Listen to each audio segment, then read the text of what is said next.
way I can have a better night.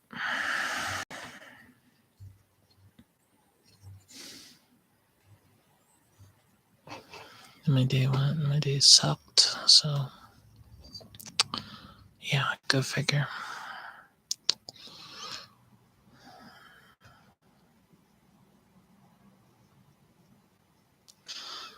Hi everybody, and welcome back to my stream where I can't get my Facebook page to load up so I can share that I'm live. It's like everything else today. Selling handbasket. Now I got it. Finally to load up. Hopefully that takes care of that issue. I give up with this stuff, but it's not been a good day for me, folks. I've not had a very good day, like at all. Yeah, sorry, Isaac. I know I am running late. I am running late like hell today because we have not had a good day here. So last week, I talked about the 2 kittens that we had. The 2 kittens that were left at our door. They both died today. The one died about 9 o'clock this morning, and the other one died about an hour ago. And I was holding the one. My mom held the other one. My mom held the one this morning, and I was comforting the one this afternoon when she died. So both the kittens we had are dead. I buried them quick. So that's one of the reasons why I'm late. Add into that, and I'm really loving to say this, my oven died. We have our stovetop yet, but our oven died. We wanted to make some breadsticks with dinner tonight, and we could not get it to warm up and get the temp. I changed out the surge protector. I unplugged it, replugged it in, and hey, Alter, sorry I'm late. I am late. It's my bad. Yep, we're talking about music tonight. Hopefully it'll cheer me up for my day because I've had a bad day because the kittens died, which sucks, and my oven died.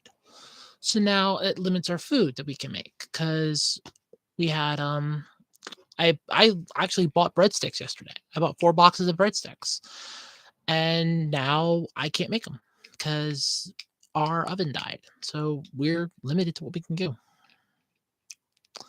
Yep, good music, bad music, music that can live free in your head for the rest of your life, stuff like that. Thanks, Alter. What bothers me is I don't even have the money to fix the stove. Like, I don't have the money to fix the oven. Their stovetop still works, but I don't have the money to fix the oven. Because I only make $12 an hour at my job, and that all goes to pay bills. Till I'm done paying bills, there's nothing left. So I can't even get the oven repaired. So we're out an oven. And that sucks. I mean, because I literally bought breadsticks yesterday. I wanted to eat breadsticks, and it sucks.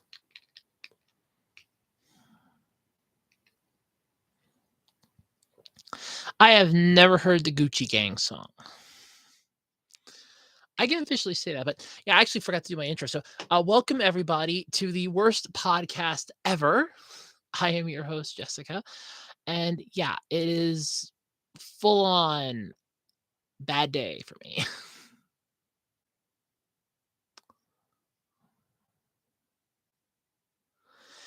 I actually grew up, I was born in 89. I was born in 89, so any 80s music I know of was for me hearing it in syndication on the radio. There are a few songs that I find annoying from the 80s, especially a lot of the starting out rap music. I'm not a fan of rap. I'm really not. So a lot of that stuff, like when rap music started, like the late 80s, I was kind of annoyed with.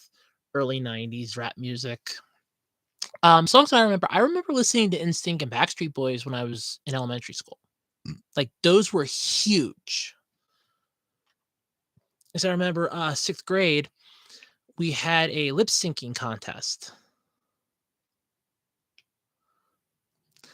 and I actually lip synced to NSYNC's, oh, what the hell was it? Oh, If I'm Not the One You Want by NSYNC. And it's a song designed for 5 people, and I was the only one singing it because I had no friends. I had nobody to do it with. So, yeah. I trust you, Isaac. I'm not gonna listen to something if somebody tells me not to. I mean, there's a lot of songs that I find annoying. The Hamster Dance is a song I find annoying. I find the Hamster Dance annoying. I find at first when I was in 6th grade, I actually liked Who Let the Dogs Out. Now I do kind of find it more annoying, but I remember it. But, yeah. But, um, because there's some songs, like, from the '70s and that I'm finding now that are living rent free in my head.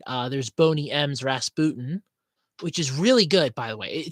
So a lot of the songs I'm finding are from, like, AMVs, and I was actually kinda shocked at that.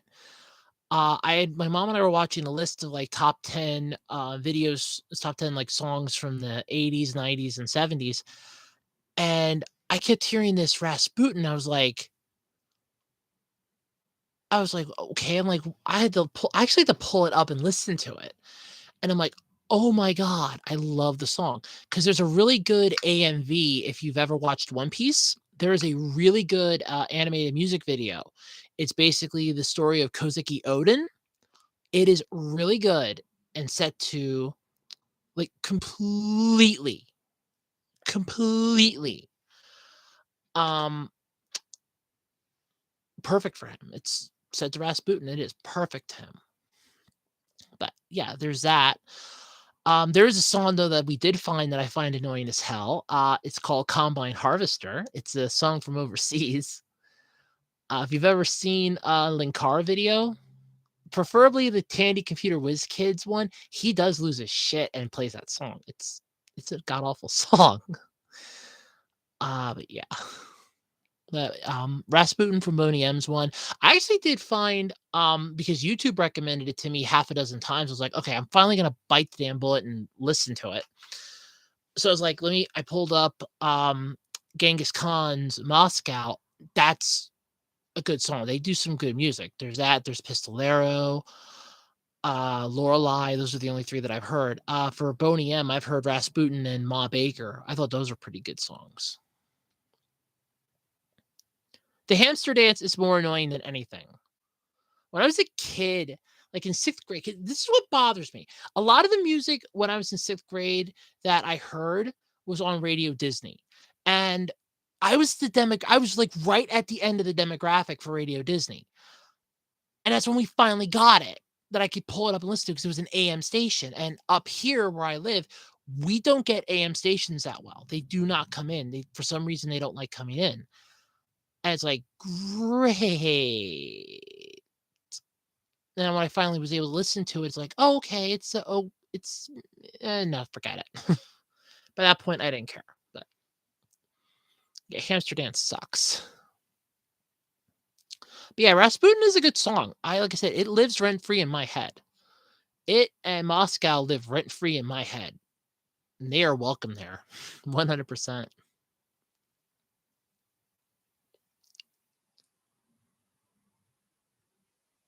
I don't remember what the Hamster Dance started out as. I just remember it going freaking batshit crazy, airing on Radio Disney a crap ton of times, going completely nuts, and then just never shutting the hell up for a while. It was popular for like a hot hour at that point. I am not an Eminem fan. I'm sorry, I'm not an Eminem fan. Like at all. I'm not an Eminem fan. I have heard some of his music. I'm not a fan of it. There is a song that he did from what was it? Hey, but there was a song he did in Real Steel. That's like the only one I can stand, but every time I hear it, I just think of Real Steel. That is it. I literally just think of Real Steel, and I'm like, okay, I'm just remembering it's the training montage and the montage from the movie. That's all I remember it as. I don't associate it with him. Just like for years, I never knew that Michael Jackson sang "Smooth Criminal."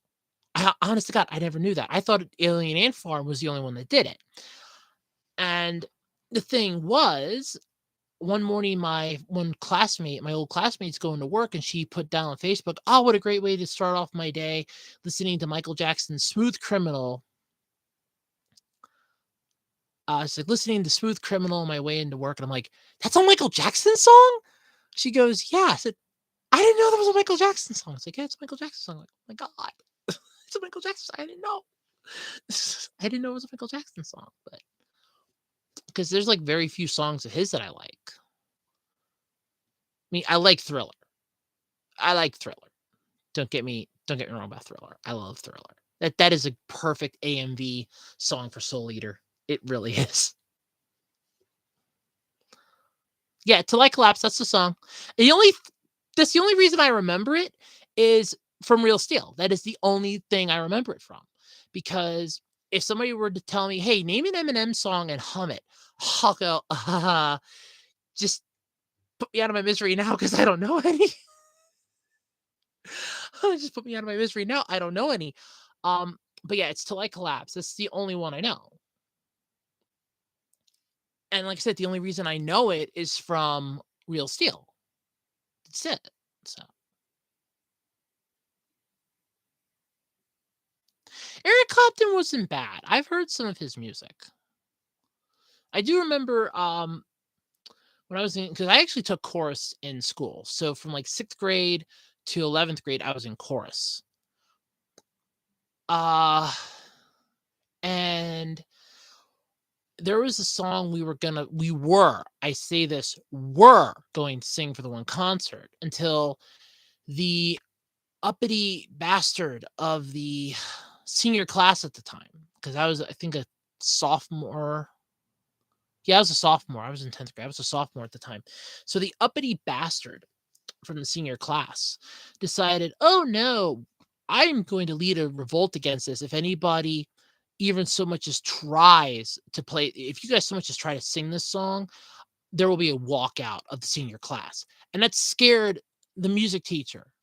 So, and she said this, and he had a smirk on his freaking face too. Of, well, I gotta have to pull the song because he's threatening to walk out, and I can't have the senior class walking off the stage in the middle of the concert. And it was, I think it was "Stairway to Heaven" we were gonna sing, or "In Heaven." I think it was like I think it was "In Heaven," that one song that was written by the one musician after his son died. We were gonna sing that, and we were practicing it for weeks, and then he just threw a fit because he goes, This is in violation of my views." His father was a minister, and his father, he goes, "Well, my dad isn't gonna approve this. I don't approve of this." And he threatened to walk out of the senior class, which we found out later, none of the senior class had his back. He just threw his weight around like, "I am the greatest individual in this entire world." It's like, yeah, that's the one. Oh, well, not Stairway. It was not Stairway to Heaven. That's the really long way. It was, I think, In Heaven. It was whichever musician lost his son and wrote it as a tribute to his son. That's the one. I just don't remember off the top of my head what it was called.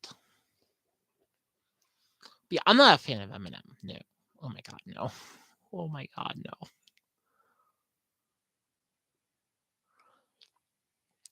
The only Maroon 5 song I know of is, oh god, what's that one? Cake by the Ocean. That's the only song of theirs I know.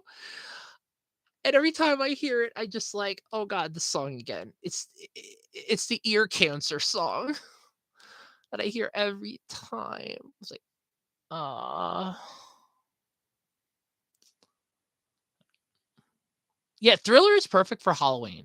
That was actually the first time I ever heard it, 'cause, my mom was taking me trick or treating, and she was like, "Well, we're gonna go to McDonald's first." And I know I say "like" a lot. I noticed that when I talk. But she goes, "We're gonna go to McDonald's first, get dinner, and then we're gonna go trick or treating." I was like, "Okay, cool. Got it." And then we went around to do trick or treating. Before we left, my uncle was watching MTV, which is the whole reason why this entire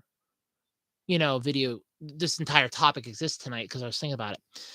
But he's watching MTV, and they had the music video for Thriller. And I was like, this is really cool. So that was really neat.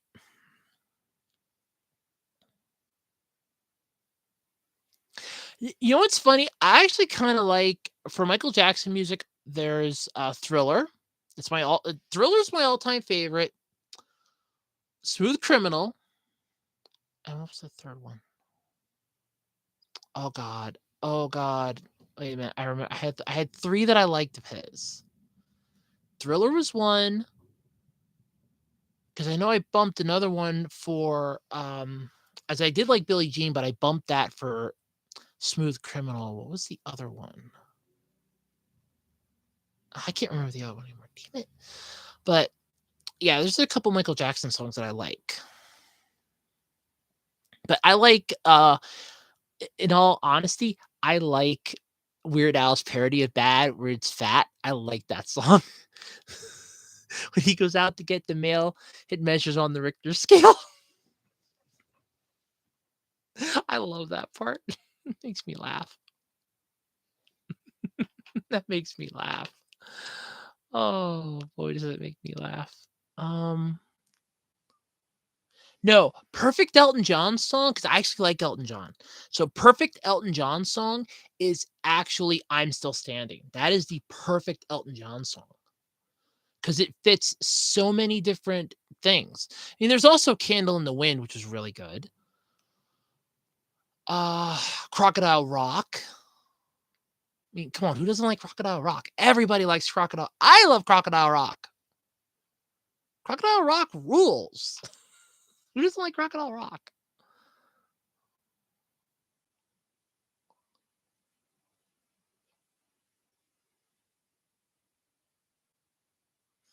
Why was Stairway to Heaven banned in a music store? I don't know.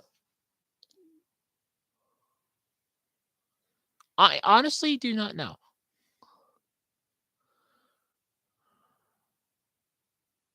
I hate the Jonas Brothers. They are the following generation's Hanson, as far as I'm concerned. Only in this case, because Disney couldn't get their grips on Hanson tight enough to control it, because they wanted Hanson back in the 90s, they made sure they got their hands on the Jonas Brothers. I'm like, oh no, no, no, no, no, no. You're gonna do things the Disney way. That was Disney's answer to Hanson. And Hanson is, I swear to God, this is funny. There was a thing on Facebook or Twitter where somebody said, when you're a kid, you like, you're rocking out to the music. This is my jam. Then when you're an adult in the car, like, this is my jam. And then you're old in the grocery store. This is my jam. Yeah, they're playing 90s music where I work. And I heard a bop the one day, and I'm like, oh God, it's Hanson. Oh God, it's Hanson. Why? Why is it Hanson? I have not heard Crybaby 8-Bit. No, the last song that made me cry was I Can't Smile Without You by Barry Manilow. Because believe it or not, that's almost 2 months ago. I cried in my room to that. Well, that's coming up fast, isn't it? I actually thought Tina Turner had died before she did. I actually did, because I was kind of shocked. I'm like, wait, she died? I thought she was dead. But yeah, she had some really good music though.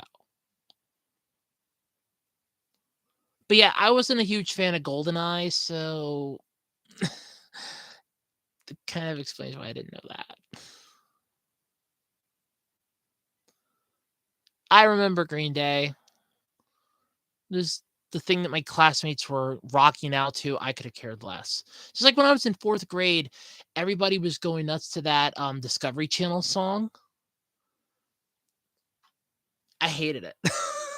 Yeah, I really hated that song. I liked Billie Jean. I just remember there was like 3 songs from Michael Jackson that I liked. Billie Jean was one of them. Then when I found out he did Smooth Criminal, I bumped Billie Jean for Smooth Criminal, and I don't remember what the second song was. Because I know it was Thriller was number 1 because I've always liked Thriller, but I don't remember what number 2 was. I don't remember what number 2 was, and it's bothering me now.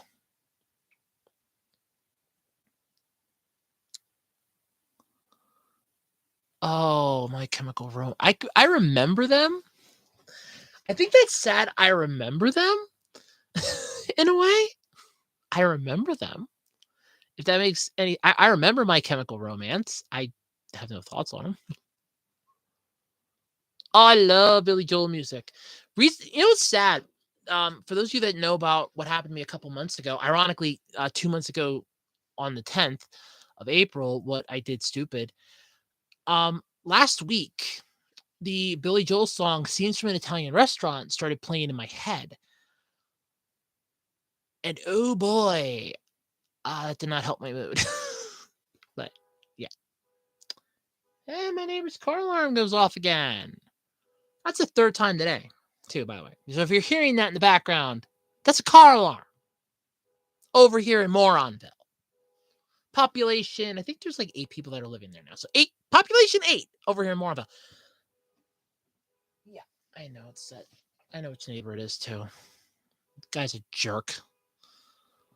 Oh, the guy's a jerk. I know which neighbor it is. I'm not going to say anything. I don't care. It'll stop at some point, but yeah, it'll stop. It's a Billy Joel. I don't care about. I don't care about the Jonas Brothers either. I could give 2 craps about Disney's piss poor discount Hanson.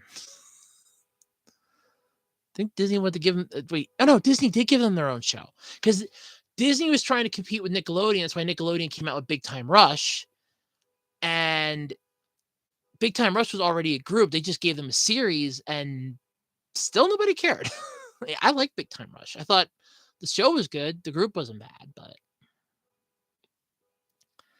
yes, unfortunately, the Jonas Brothers do exist. Unfortunately, they do exist. Oh, and a Surfing Bird. I hate Surfing Bird. Thank you, Family Guy, for making an entire song become a meme and hated by so many other people. That's almost as bad as Rock Lobster. There is a song out called Rock Lobster. It is the weirdest song you will ever hear.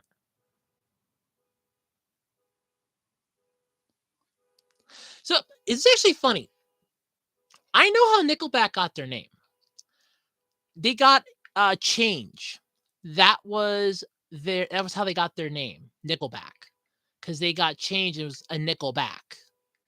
And that was apparently how they got their name. And that I bet you that's the one that should be asleep right about now. Oh, let their battery die.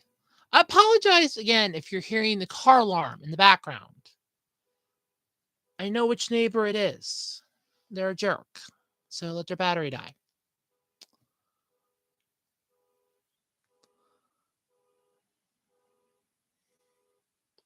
Yeah, that's the thing with me. I mostly get a lot of my music is from anime. Like I have the intro for Hakua. I have the intro for there. Thank God. I have the intro for Hakua. A couple of the Case Closed intros. Just like that's where a lot of my music came from. Also, some of the endings are really good. Like Boogie Back from Dragon Ball Super was really good. I like that one.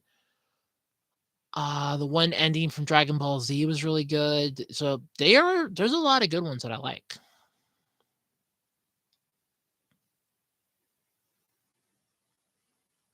Justin Bieber sucks. Justin Bieber blows. Come on.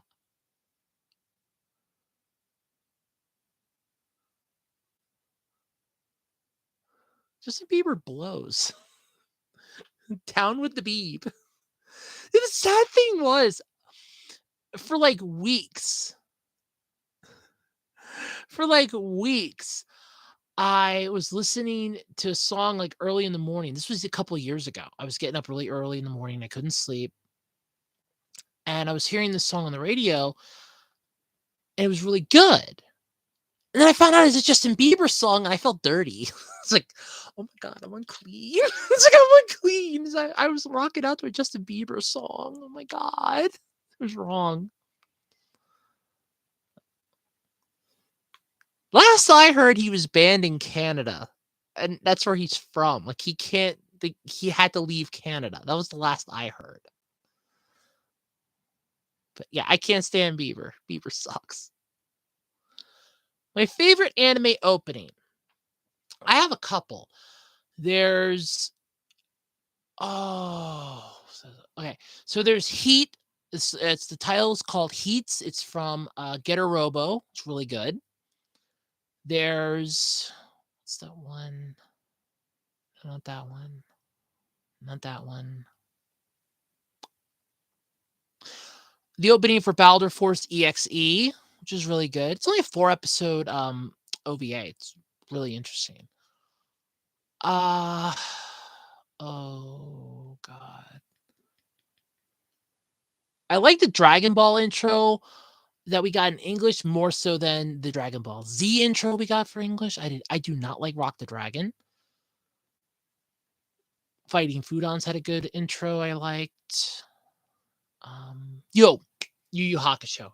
Smile Bomb's one of my favorites. Some of their endings were really good, but they always had the same intro with Smile Bomb. And Smile Bomb rocks. What was the other? There's like a whole bunch that I like, but yeah, I have a lot of favorite anime openings. Like a lot. Ah, let's see. Yeah, Nickel Band's a rock band.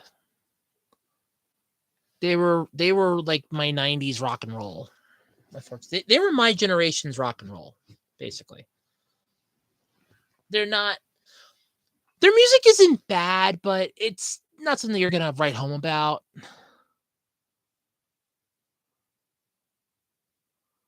But they're not bad for the most part. Let's see.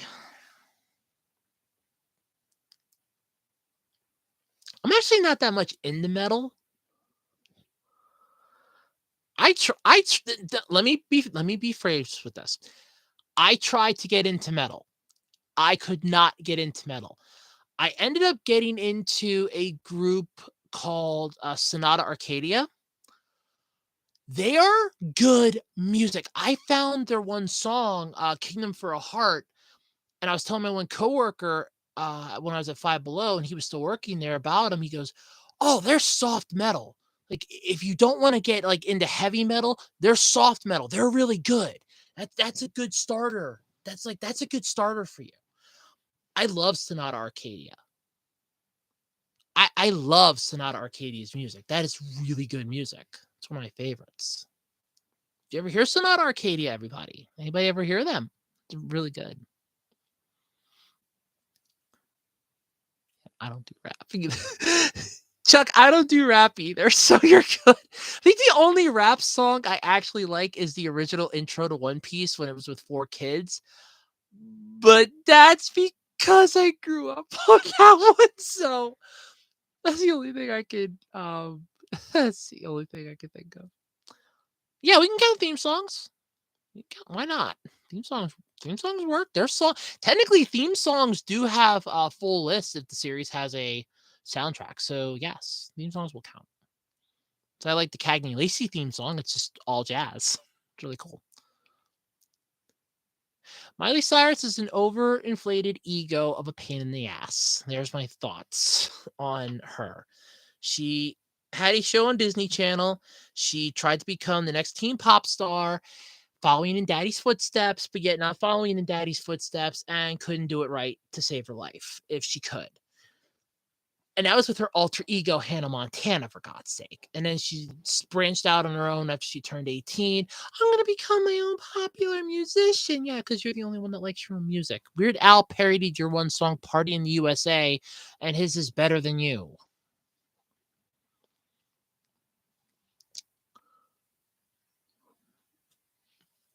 Oh, she went downhill after the freaking no. Let's get this right. Miley Cyrus went downhill after Hannah Montana ended, and she had nowhere else to peddle her crap. I guarantee you there's a storage locker somewhere that her daddy's still paying for that has all this Hannah Montana merch that couldn't be moved in a month of Sundays. Trust me. That is where she went downhill when Disney canceled Hannah Montana. And the only reason they had that show was to compete with Nickelodeon again. And the end. Technically, I think a lot of that was to compete with the end. And they were trying to compete with a network that not everybody had access to. I didn't have access to the fucking end. It's like I didn't get Degrassi. I didn't get all that weird crap. No, she screwed her own life. Disney just added fuel to the fire. She screwed herself. Let's get that one right. She screwed herself. Disney just kind of added fuel to the fire, but she screwed herself. Because there were other people that were on that show that have gone on to do other things. She was just, oh, I'm going to be okay because I have my daddy's money to fall back on because my daddy was this huge songwriter back in the day. Yeah, your dad was Billy Ray Cyrus, and the only thing most people remember him for is Achy Breaky Heart. You want to know what I remember him for? Oh, there's a parody of Achy Breaky Heart that Weird Al did that's a lot better than Achy Breaky Heart. Don't play that song, the Achy Breaky song.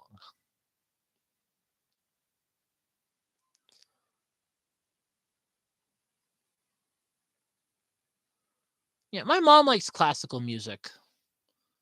I'm not a classical music person. I will listen to it if she's like having a bad day and I want to be nice. I will listen to it, but as far as me, I'm not a classical music person. That drives me nuts. That stuff drives me nuts. I'm sorry, it does. It drives me nuts. Oh yeah, that song from Attack on Titan is huge. Everybody loves that song. Or if you go to an anime convention, start humming the original theme to Pokemon, everybody will start singing along, apparently. That's on my bucket list to try one day. Go to an anime convention and start singing, I want to be the very best like no one ever was, and see how many people start chiming along.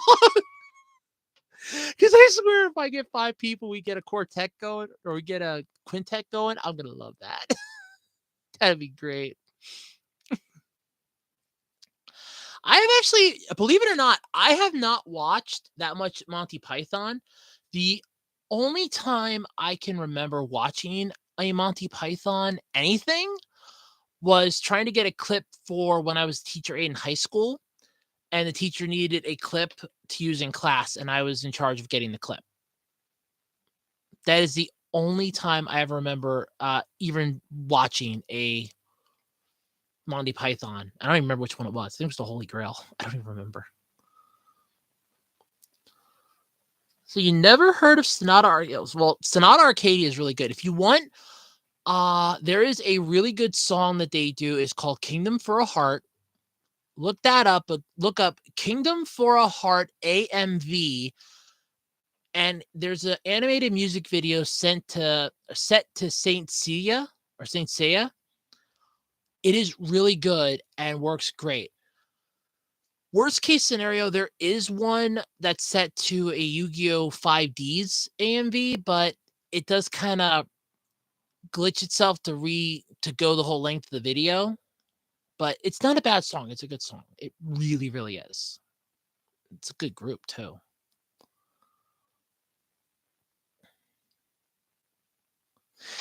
I the only thing I remember Gangster's Paradise from was when that Sonic trailer dropped. The first one with butt ugly Sonic. And everybody was getting copyright struck left, right, and sideways trying to react to that trailer because here's Gangster's Paradise. And everybody's like, Gangster's Paradise is playing. Damn it, I'm going to get copyright struck now. Because Coolio wanted money. But now Coolio's gone, so that does suck.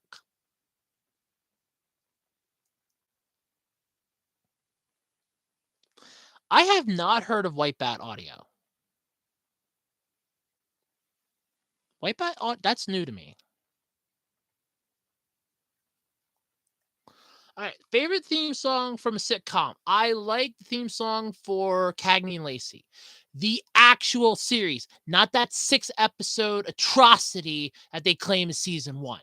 That is not, that was like a little mini series to get the feet wet. The series, as far as I'm concerned, did not technically start until they got Tyne Daly and Sharon Gleese as the 2 starring roles.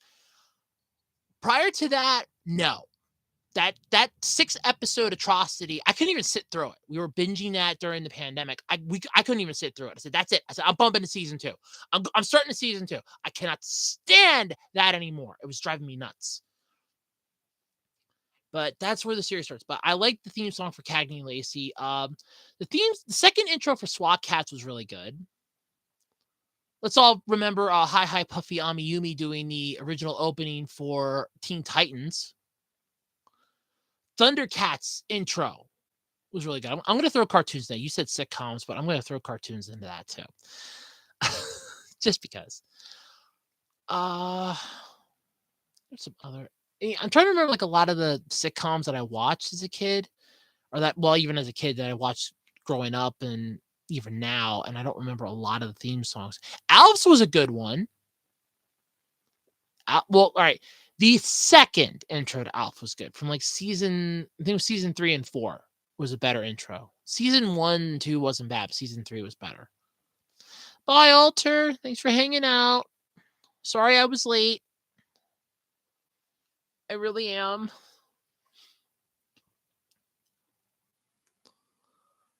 Least favorite, though, for theme songs from a sitcom. Believe it or not, while I liked the show, I did not like the intro for Married with Children. I thought that was really weak. Malcolm in the Middles was, honestly, I'm going to say this, and may the people in charge of Malcolm in the Middle forgive me for this. I think Jimmy E. World's, hell, even just a song Stuck in the Middle with You would have been a lot better than what they had intro-wise. Because the entire theme of the show was Malcolm in the Middle. You could have had Stuck in the Middle with You as the theme song. That would have been even better. But that, what they had, Life is Unfair, I could not, no. Though I do like how, I was always wondering about that anime that was shown in the intro. Turns out it's anime called Nausicaa, and it sucks. It sucks bad. It is bad. But it is bad. Bad.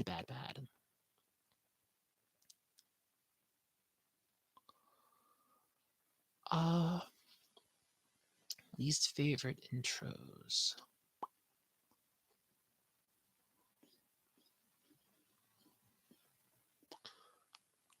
All right, least favorite. I'm gonna get shit for this. Lowrider, the George Lopez show. I do not like the song Lowrider. Hate that song. And I mostly hate it. Don't take this the wrong way. I go into town. When I go into town, one part of the town is Hispanic people, which is fine. I have no issue with that. I honestly, I have no issue with that. They have no issue with me. I have no issue with them. It's perfect harmony. When I was in middle school going to high school, there was a person that was driving, and this was a lowrider.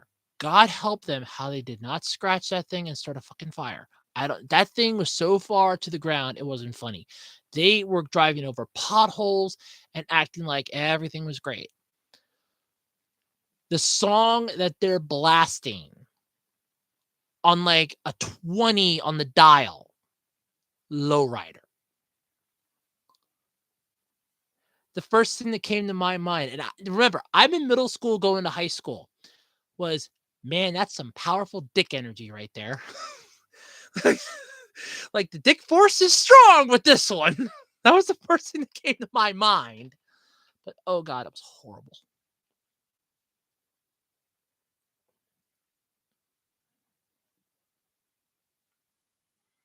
Yeah, like I said, Miley Cyrus, she ruined her own life. Everything that that happened to her, she brought upon herself. I mean, I remember that Robot Chicken joke from that one sketch where they said they told her that, or like her Robot Chicken self, if you get knocked up like that Zoe 101 whore, this is what's gonna that's how we're gonna end your series. Because remember, at the time, Jamie Lynn Spears got pregnant right near the end of Zoe 101. By the way, I can't wait for them to finally come out with Zoe 102. It's about that show needed a freaking movie to end that. To really give it proper closure. They should have given us a movie, but no. Miley Cyrus ruined her own life. And she did it because I love how she played it off as, well, my daddy. No, your daddy did nothing. Your daddy coddled you, if anything, a little too fucking much. He should not have coddled your ass like he did. That's about the only thing your daddy did that was wrong, was coddling your ass. But oh god, no. No, she ruined her own life. Like 100% she ruined it.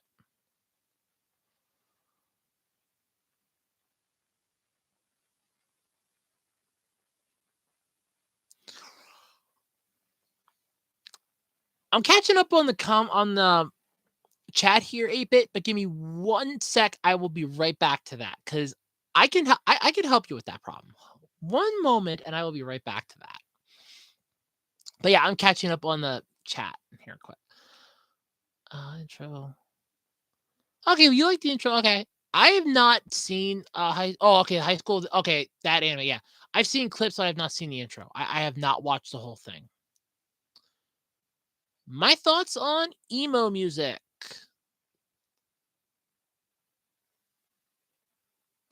That's my thought. I'm not into emo music. I'm not into emo music. I'm really not into emo music. I'm really really not. I'm not into emo music.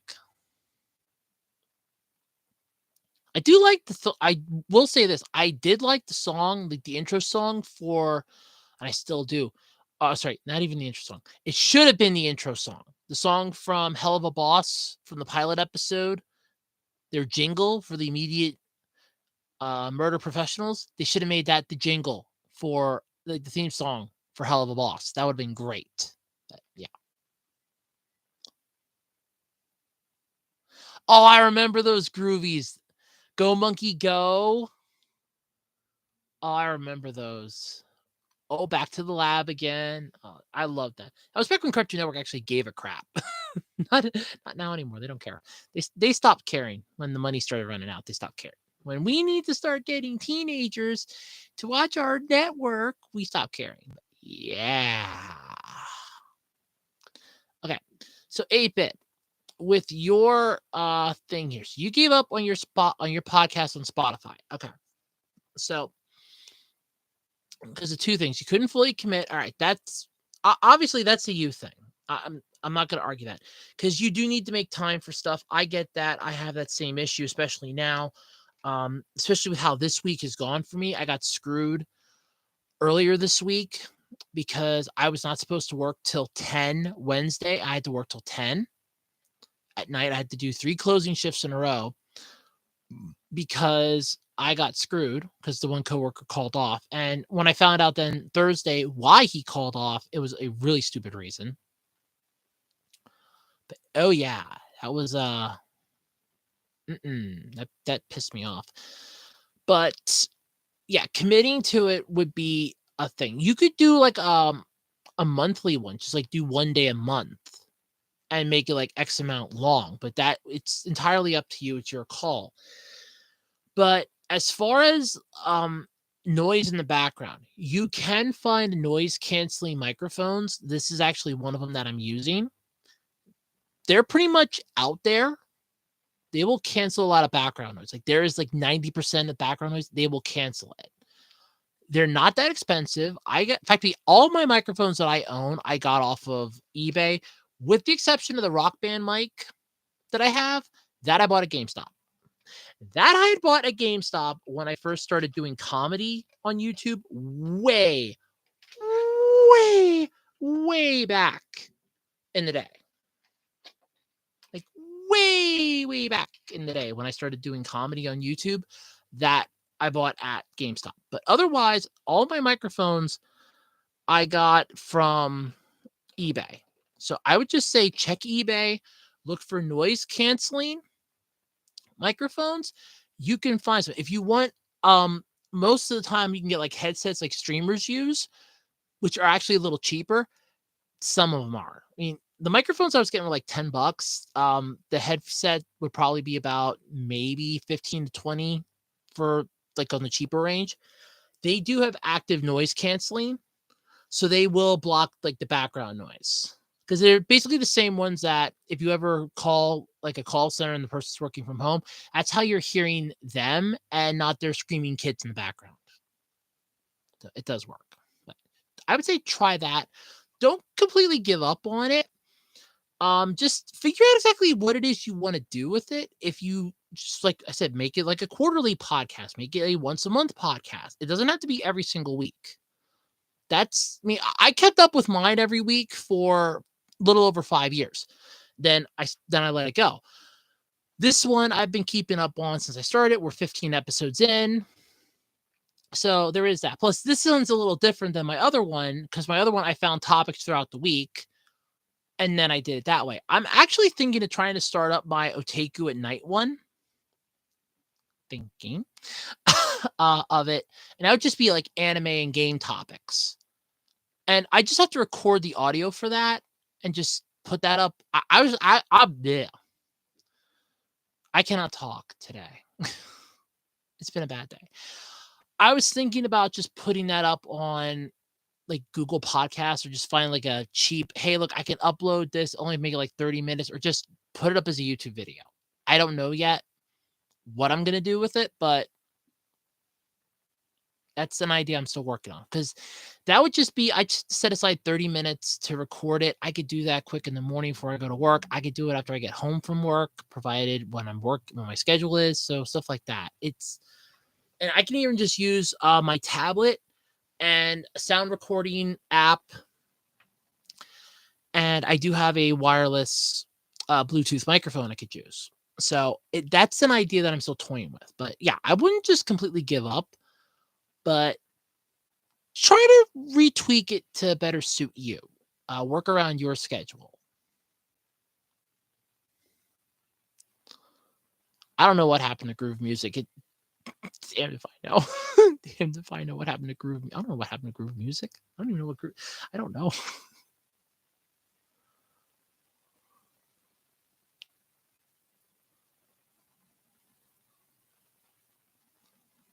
Circles by Soul. Oh, so I never heard of that. I never heard of that one, Chuck. Oh, that Groove. Yeah, Microsoft shut that down. Oh, that Groove. Yeah, okay, yeah. No, that was shut down by Microsoft. Oh, yeah. They killed that years ago. I think there might still be like archives, but don't quote me. You're welcome, 8-Bit. It's like I said, keep in mind, I was doing podcasts for like I did my absolutely completely random podcast for over 5 years. And I had microphones like this. I started, in fact, to be the first couple episodes, if you ever go back and watch, or not watch, if you listen to the very first like 3 to 7 episodes, I'm literally using my Rock Band microphone that I got at GameStop. That's what I was using to record those. Because you can tell, like, if I back away from it, it made a difference if I got up close to it. So, yeah, I would definitely say go check that one out.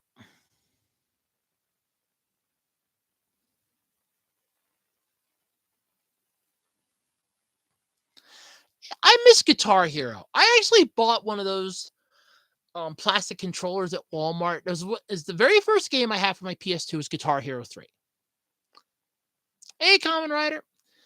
So the very first game I had for my PS3 was Guitar Hero because my buddy Sean and I were playing the hell out of the demo at GameStop and then over at Best Buy. We were playing the hell out of the demo. And then there was an arcade at the mall and they had Guitar Hero playing there. Like, here we go. It's Guitar Hero. That's it. Google, yeah. I don't remember if it was a Microsoft thing or Google, but I remember it got shut down. Then again, to be fair, Google actually owns YouTube. So it wasn't so much that they shut it down, they just integrated it into something else that they already own. Because Google owns YouTube. And one of the for those of the Google people that are listening to this podcast, I do not wish to be banished from the YouTube spectrum. Google acquiring YouTube was a double-edged sword at the time, and it still kind of is to this day. But yeah,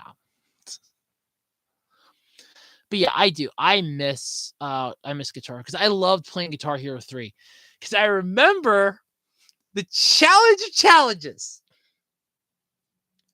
If you could play Through the Fire and Flames by Dragon Force on expert difficulty without missing a beat, you had freaking Superman reflexes.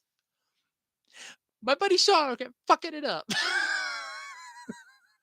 Because I remember him telling me that he actually tried rubber banding the green button. I was doing this with the green button. It's like he's playing the other four notes. It's like, yeah. So that was funny. Oh.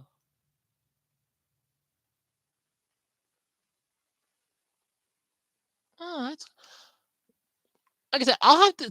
All right. To be fair, I remember a lot of the groovies, but I don't remember all of them. So it's one I will have to double check and relook up. I will say that. Oh, I have two favorite songs from the Brave Little Toaster. The one is B Movie when they're at Hey, hold on. Hold on. I'm playing the song in my head. Give me a second. When they're at St. Pete's shop. Yeah, when they're at St. Pete's shop and all the other appliances are like, we're gonna take you apart. You're not getting out of here alive. That was one of my favorite songs as a kid, and I still love it now. Even more so than when they first started out on their adventure. I do. I love B Movie and Worthless. Those are two really good songs. So our favorite Brave Little Toaster song, those two. One that I really wish would stay out of my head, mostly because I kind of feel sad listening to it, is Floating from the Brave Little Toaster Goes to Mars.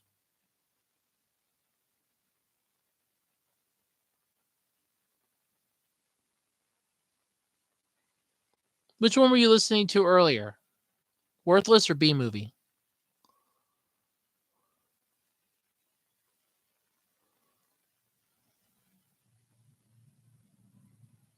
Yeah, Dragon Force is a B Movie. Yeah, B Movie's a damn good song. It's one of my faves. Oh my god, that's one of my favorites. I actually have it on my MP3 player. It's really good. Uh yeah, Dragon Force is really good because there's a lot of those. There's Strike of the Ninja that they did. It was really good through the Fire and Flames. Because this is funny. So my buddy Sean gets the CD for Dragon Force. I asked him, "Hey, can I borrow your CD so I can make a copy of it?" Because I wanted to get a couple songs off of it. I literally got one song. I took Through the Fire and Flames. It's an entire CD of like 12 to 13 songs. Through the Fire and Flames. And the next day I give it back to him like, here you go. He goes, you got all the songs. I'm like, I got the one I wanted. He goes, you just wanted Through the Fire and Flames. Yeah, I just wanted Through the Fire and Flames. That's all I wanted was Through the Fire and Flames. That was it. So I got the only one I wanted.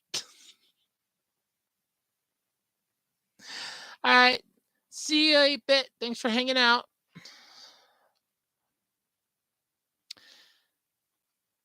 Ooh, best blue and yellow ranger duo. That.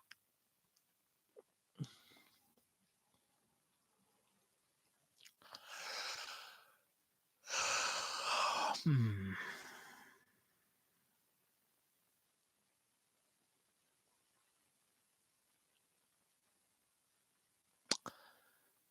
I want to say the ones from Jungle Fury. I can't think of their names off the top of my head, but those two. Those two would be the best. Discovery by Daft Punk is one of my all-time favorite albums. Because if you've ever seen Interstellar, make sure I get this right. 5555, the story of the secret star system, every single song from that Theo Lily, thank you. Theo and Lily. I couldn't think of the names. Thank you. Theo and Lily. Every single song from the Discovery album of Daft Punk is in that animated OVA, that beautiful chef's kiss to anime. It is a love letter to anime. And by God, is it show it. That is one of my best. It's one of my favorite albums. I have a Styx album that I really, really like. I have to wait. Hold on. I actually have these down here. Hold on. I don't have all of them because I know my Styx CD is still up. It's still up in my old room, which I really want to dig that out because I really do like that. But see, I do have Daft Punk Discovery. It's got all the good songs on CD. One More Time, Aerodynamic, Digital Love, which is a really good song. Harder, Better, Faster, Stronger, another good song. The Crescendolls, Night Vision, Superheroes, High Life, Something About Us, Voyager, Veritas, yeah, I don't remember that one. Short Circuit, Face to Face, and Too Long. Weird. But yeah, most of my favorite like albums I have in here. I do have, like I said, I do have a I do have a Styx one, but I think I still have that up in my old room. I gotta dig that out. But I got the Lindsay Lohan CD, the only good one actually. This is that one that Britney Spears and NSYNC CD that they gave out at McDonald's. So I have that. It's one of my favorites. So this is the one my mom gave me. Meatloaf's "Bat Out of Hell," because the 1 year for her birthday, unbeknownst to me, she already had a copy. I got her. Yeah, a lot of people do. Her songs aren't bad. They're not good, but they're not bad. They're not good, but they're not bad. But the 1 year for my mom's birthday, I got her a copy of Meatloaf's "Bat Out of Hell," and it had 2 extra tracks on it that were live tracks. I did not know she already had the "Bat Out of Hell" CD. So she goes, okay, well, you gave me the one with the live tracks, which she really likes live music. So then she gave me her old CD, which is this one. So that's how I got into Meatloaf. So here's my Billy Joel CD. I think this is one of them. Which one's this one? Goodnight Saigon, The Innocent Man, Uptown Girl, The Longest Time, Tell Her About It, Leave a Tender Moment Alone, A Matter of Trust, Baby Grand, Duet with Ray Charles. I Go to Extremes. We Didn't Start the Fire. Oh my God, I love that song. Well, technically she is an actor. She can act. It's just not very good, but she does. She is technically an actor. It was the 2-disc thing for Billy Joel. Here's the other side. Because I don't think this one had Scenes from an Italian Restaurant. And that's what Allentown. God, I remember that song. Oh, I love that song. Ever play the Iron Man game from have you ever played the Iron Man game for the PS2? That is one of the best. Okay, this one didn't have that. So here's some that shows you how old I am. The Backstreet Boys album Millennium. That doesn't show. I got Charles Daniels Band because I like The Devil Went Down to Georgia. Ironic because I used to have family that lived in Georgia. And then some Burns CDs. I think one of those was. I think one of these two was a Beach Boys one. I don't remember what the other one was, and I'd have to. Maybe I could probably check it down when everything's done. I have a CD player on here, and I have a Simpsons one. Which I know my friend would probably be geeking the hell out about. Then I got like doo-wop. I think I have another Simpsons one in my old room. I gotta dig that other CD out. And then DJ Mix 99, which weird music on this thing. This was a gift. Like the DJ Mix 99 CDs was a gift. Yeah. Let me put it this way. It was a gift. And the Stars of Tomorrow was part of it. It was a gift. I don't look a gift horse in the mouth, but it was a bad gift. But then I also have I got the Discovery CD.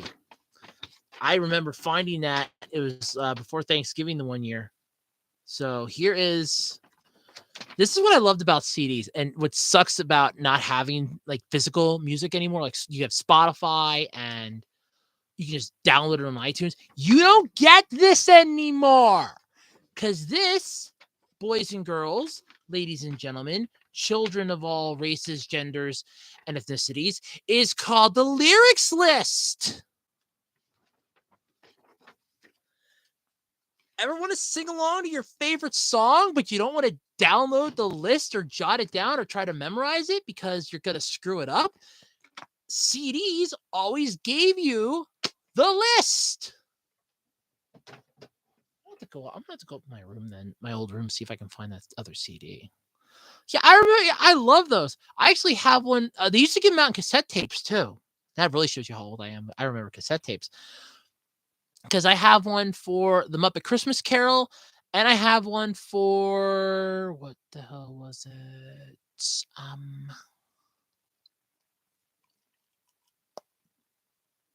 Crap. Muppet Christmas. Oh, Dinosaurs Big Songs. But yes, those were good. Best Blue and Pink Ranger duo.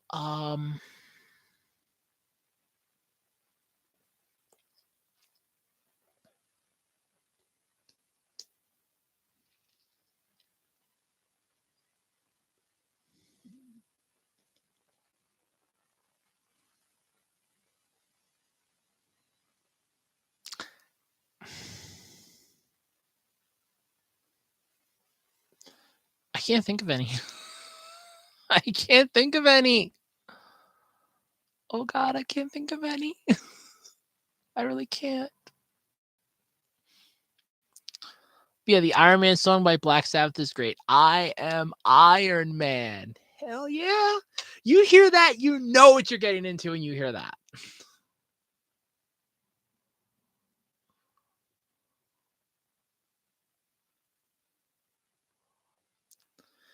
No, all right, so I'm gonna catch crap for this, probably again, but I have a coworker that is huge into Queen, and the one day was playing Bohemian Rhapsody.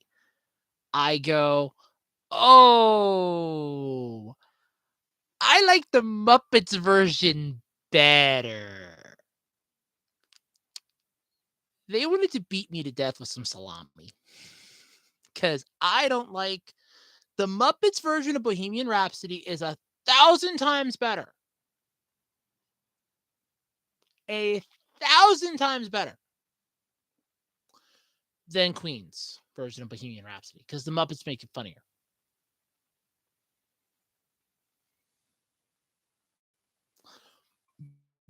Queen's not bad. I like Another One Bites the Dust. Oh, come on.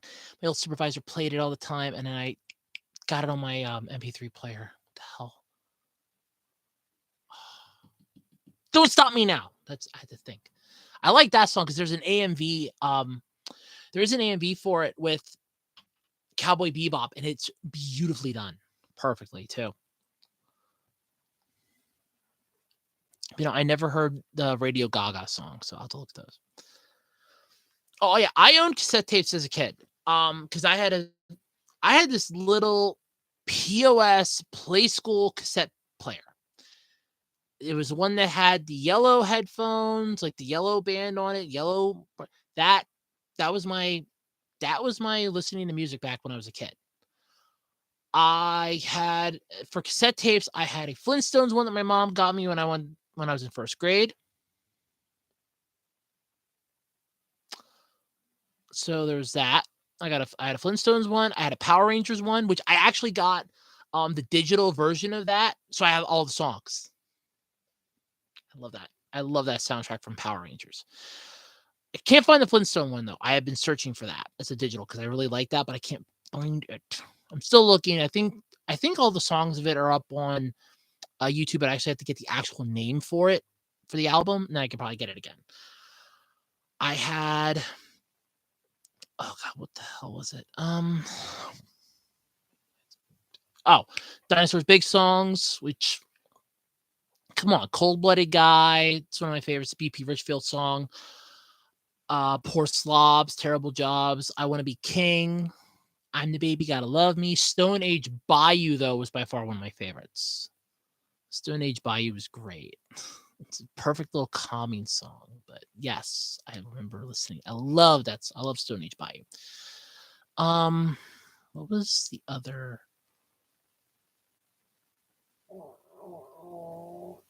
Don't remember what that other. I know I have like one other one. I don't remember what it was, but Lion King, because I have the CD for because I got that. All right, I had the cassette tape for the Lion King. Years ago, I went to a flea market, and for like a quarter of 50 cents. Yes, I did. I broke wind. I've been holding that in all day. I have been holding that in all day. So yes, I didn't think you got picked up for my microphone. Yes, I did. I could have just played it off like, yeah, I just kind of like moved on. Yes, I did break wind. Sorry. I have been holding that in all day. Sorry about that. Hey, exciting things happen on the worst podcast ever. But it's like it was like a couple years ago I went to a flea market and it was either for 25 cents. It was either for like 25 or 50 cents. I got the soundtrack for The Lion King. And this would have been before 2016 because it would have been after 2016. Yeah, it would have been after 2016 because I had the other car. Or was it before? I don't know. It would have been after because my grandmother wasn't around anymore. That's when I got it. So I got the soundtrack for The Lion King on CD. Oh my god. I love the CD version. It's so much clearer and crisper. I was like, yes. But yeah, never hold in your farts. It actually does hurt. You will actually start to get cramps. But yeah, I've just been gassy somewhat today. But yes, don't ever hold your farts in. That's very, very bad. Very, very bad. Yes. I actually knew Eddie Murphy did a couple songs. My mom and I, like I said, we used to, when we were watching YouTube stuff, we did pull up there's like a whole bunch of songs that other people did, popular songs in certain decades, certain years. And there was an Eddie Murphy one. I was like, oh, this is really cool. But yes, Eddie Murphy can sing. I will not deny that. He can sing. He can sing a little better than Will Smith. That's for damn sure. So that's he can sing a little better than Will Smith. So that's something.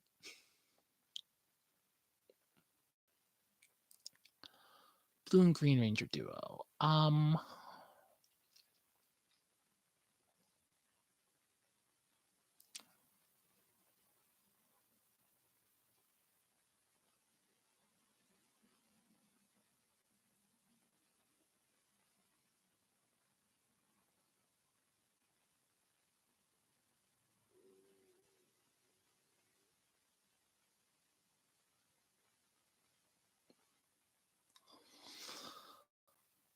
I want to say the two from Lightspeed Rescue would be Damon and Kai. Would be the one that I would think would be the best Blue and Green Ranger duo. Just off the top of my head. Oh, Will Smith can't go to the Oscars for like the next 10 years. I think he was blacklisted for at least, I know it was at least 1 year, but I think it was like up to 10. Like he cannot go. He is blacklisted. See, and the thing is, and I'm gonna say this. I'm gonna come out and I'm gonna say this again because I think I talked about this. I think we're still doing my podcast yet, my other podcast when this happened. Yeah, I was. I was still doing the absolutely completely random at the time. What they should have done, they should have played it off. Like, oh yeah, that's exactly. Oh no, that's what we had. Chad and Joel. Oh, that's a Chad and Joel. Okay. Again, okay, yeah, Damon and Kai was Lost Galaxy. Okay, my bad. Okay, keep in mind, when it comes to Power Rangers, they start to blur together after a while, especially when you're asked what's your favorite. What about insert two different colors here? I had to go through my mind of, all right, going through the seasons, and I'm like, okay, yeah, those two. All right, yeah, all right. Chad and Joel, thank you. Damon and Kai were Lost Galaxy. I was one off. One off. It's not that bad. But yeah, with the whole Will Smith, Chris Rock thing, what they should have did is they should have played it off. They should have been like, oh, it was great. That was perfect. Went off like a hitch in public. Made it seem like they had it planned from the start in public. Like, yeah, come on in here. Let's talk about this. Yeah, let's talk about it. It was great, beautiful, beautiful, perfect. The minute the door closes, the two of you fucked up big time. Like, huge. That's what they should have played it off the first time. Then after, like, the doors get closed, then shoot him out for it. Looked right at Chris Rock's like, you should have kept your mouth shut, and you need to learn to control your temper. We get it. You don't jump up on stage in the middle of a live show and bitch slap a guy. I don't care if he's humping your wife. And what they should have looked at him and said, okay, so here's the deal. You're getting fined, and both of you are blacklisted for 6 months to a year. But in public, played the whole thing off like, oh, that's so. Oh yeah, you two. It went off without a hitch. Nobody suspected. Everybody's thinking it's staged. We're not making them think otherwise. It was beautiful. Oh, couldn't have planned it better if we tried. And the minute the doors close, boom, lay into them. That's what they should have done in regards to that. But they screwed the pooch by not doing that. Yes, the thing, a lot of us can take a joke, and that's what it was. It was a joke. Now, yes, I'm not going to deny this. So if I would be with somebody and she was insulted, okay, if it's a joke, ha. If you're meaning it to be funny and she's laughing at it, ha. If you're doing it to be insulting, yeah, I'm going to get pissed. But I'm not going to go up on stage in the middle of a live show and basically bitch slap your ass. That was his first mistake. Yeah, that was the problem. Neither one of them could take the joke because she was suffering at the time from a medical condition. I think she still is. And it pissed him off because he's like, okay, you're just making fun of my wife. What the hell? And it just went up, boom. I said, I would have just played it off like, wait a minute, that went off like a hitch, didn't it? Nobody suspected a thing. And then behind closed doors, you two screwed up big time. You screwed up for opening your mouth and poking jokes at people. You were there supposed to be entertaining everybody, not poking fun of people. This is not a cheap-ass comedy club. And you need to learn to not bitch slap people in the middle of a live show.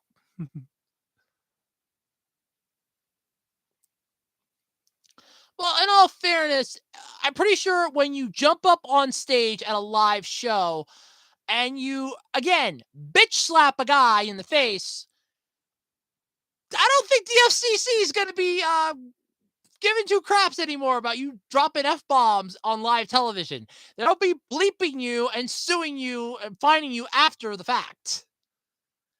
Because there was it was a song, it was a thing on MTV or VH1.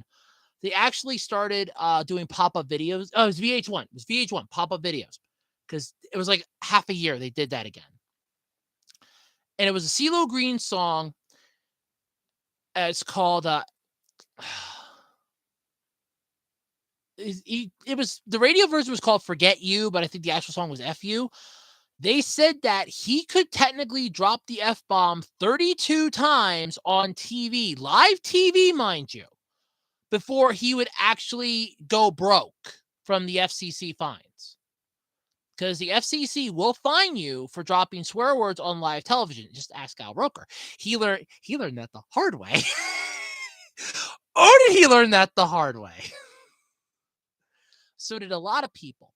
The fine's like $32,000 last I heard. It could be more now. I don't know. But yeah, at that point, you've already basically made an ass out of yourself. Go for broke at this point. It's like, look, I've already gone up on stage and bitch slapped him, so my career is done. I'm just gonna swear at him now. What more can they do to me? My career is done. My career is done. What more are they gonna do to me? Technically, he had a point. Basically, at that point, it's like, what more are they gonna do to me? My career's already done. I dropped the F bomb on him. What more could they possibly do? And it's true. What more could they possibly do? That was his entire point, and he had a point to it.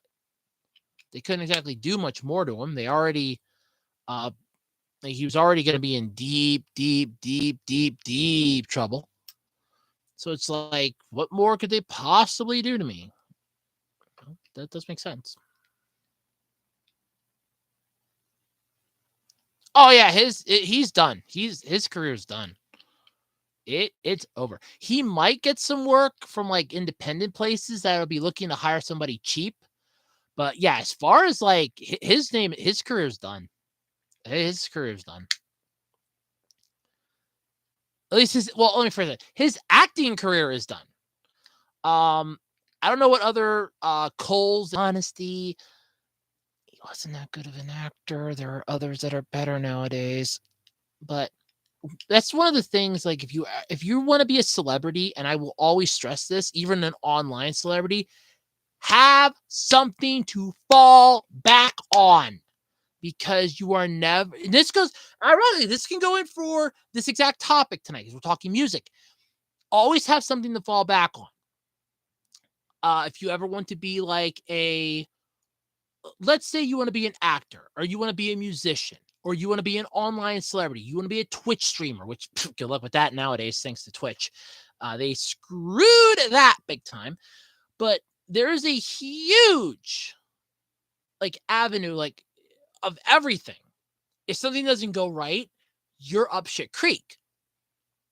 Don't put all your eggs in one basket. That's why celebrities, athletes, like sports athletes, look at Charles Barkley. They will get business degrees. They will get some type of a degree. Usually it's in business. I will say most of the time it is in business. Give me a minute. I'll explain. Most of the time it's in business, but they have a backup degree that they can fall back on. Because if you're an athlete, you tear an ACL, you're done. That's the end of your career if you tear an ACL. If you tear and if you basically oh god, what is it? Like, let's say you ruin your shoulder, you're done. You wreck your back. A perfect example of this, look at Matt Smith, the 11th Doctor from Doctor Who. He actually was which would be soccer over there, a football player, which is soccer over there, football to them, soccer for the rest of us. No offense, but he was really good at it. He hurt his back. That ended his dream. So he fell back onto something else, acting. If you're really good at it, it can work out really well. If you suck, good luck, because you're not going to get anywhere. That's why a lot of times with colleges, they'll always go for the higher up athlete ones, but they will look right at them and say, you are going to be doing a degree. This is not you're going to get a free ride here. You're going to have to put in some work to get a degree, because if you hurt yourself while you're in this, we're still covering your scholarship. It's a fully paid scholarship. So a lot of them, even musicians, will always have something to fall back on. Even comedians, There was an episode of Full House where Joey took over as a substitute teacher of Michelle's class and came right out and said that, he has a teaching degree because he got something to fall back on. I have an associate's degree in website design. If I were to, let's say, throw all my eggs into the basket and be like an OnlyFans celebrity or a Twitch celebrity or a YouTube celebrity, I just want to be like a celebrity, get internet fame. I would still need something to fall back on. Everybody does. And it's one of the things that always bothers me when it comes to people, because I know my friend's the same way, but I don't have the heart to tell her, you're going to need something to fall back on. Because at some point, somebody's going to be better than you and they're going to usurp your throne. Now, granted, okay, you do have exceptions to the rules. And there is always the tortoise and the hare clause, where you might be slow out of the gate, may not get that many followers, but if you keep at it, you'll grow your audience slowly versus the ones that go viral and then people get fed up with them. There is a difference. Slow and steady does win the race. The tortoise did beat the goddamn hare. It was not just a metaphor. When it comes to this crap, on the other hand, no, there is always a problem with that. Because if you're a musician, that's where you're going to throw all your eggs in the basket. Cool. Let's say you get struck with laryngitis. There goes your income, genius. Oh, well, I was a good musician, but I got heavy in the drugs. Hey, guess what? There goes your livelihood, moron. What do you do then? Fall back, use your fallback. But not everybody thinks about that. You'll have the celebrities that'll go, oh, I'm going to be a celebrity for years. No, you won't, because you're eventually going to get usurped by somebody younger, better, and it'll work cheaper. Hell, look at Ed Norton, for God's sake. The guy literally pissed himself right out of Hollywood with how much he wanted per movie. What does that tell you? All right, so what happened to Twitch? Twitch announced, I actually wanted to do like a little short, like a YouTube short series. I was going to call it Quick Rants. I might still do that because I want to try to do some YouTube shorts on my channel, but I'm going to call them Quick Rants. Twitch decided, in their infinite wisdom of stupidity and more honesty, to start more tight regulations when it comes to ads, specifically for smaller streamers. What this basically means is that if you are a streamer, and let's say, like, all right, I will use my friend as an example because I know she streams on Twitch. I don't watch her stuff anymore, but may she forgive me for that. I promised her that I would catch a stream every now and then. I try to, but I just don't. I have my reasons. I have one day maybe, but for now, no. But I have my reasons. But what would happen unless you're a subscriber, which I actually was gifted a sub right before she had to take a 2-month hiatus for surgery, which, or well, about a 1-month hiatus for surgery. I actually was gifted a sub, so I enjoyed it. Seppuku, yeah, pretty much. Well, hold on, I'm going to explain this. So what Twitch basically did was so let's say that I'm streaming, and let's say I'm streaming a game. So I would be like a small corner up here would be my face, and the rest of it would be the game. And then all of a sudden, everything would go small and there would be an ad.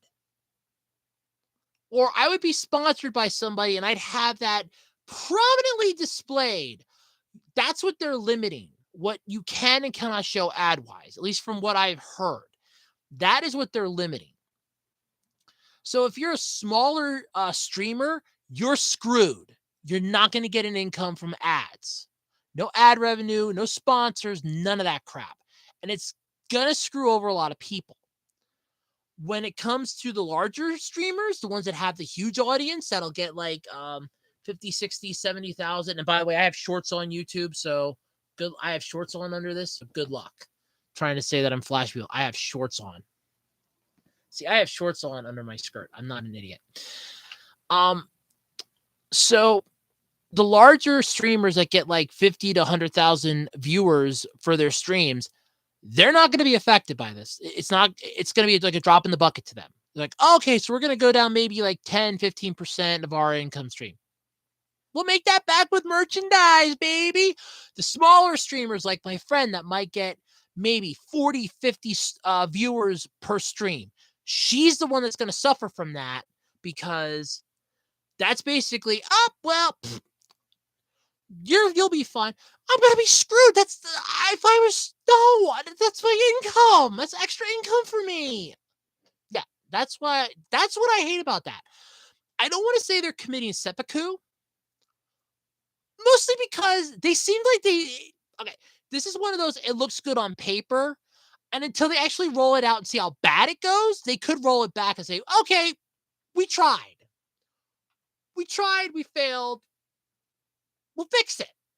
Because Twitch knows that they know they have the power. They are literally where everybody goes to stream. 100% that's where they go. When it comes to watching homemade content, it's YouTube. If you want to look for clips from a show, YouTube. If you want to look for reviews and reactions, YouTube.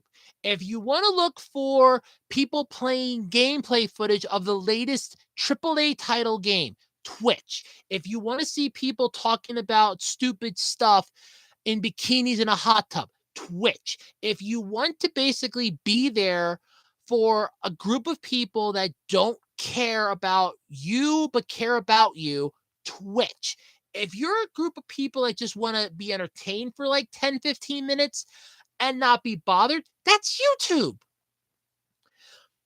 Each one of them has their own thing. But the problem is, I think Twitch wants to become more like YouTube, and I think YouTube wants to become more like Twitch. But also, YouTube kind of wants to also try to be more like TikTok.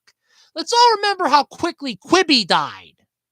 Come on, if you pull a Quibi, what's Quibi stand for? Something that starts and dies in 6 months or less. That's a Quibi. Really? Moron. Freaking seriously? I heard it. I heard them set the car alarm and it goes right off again. Gotta love country life. Probably worse than the city. Car alarms all the time. Exactly. But the problem is that when a lot of people are on Twitch, you're limiting who's going to see what. You can't have 7 different windows open. Now, with YouTube, I could open up on my laptop here 30 tabs. Each one of those tabs could play a YouTube video.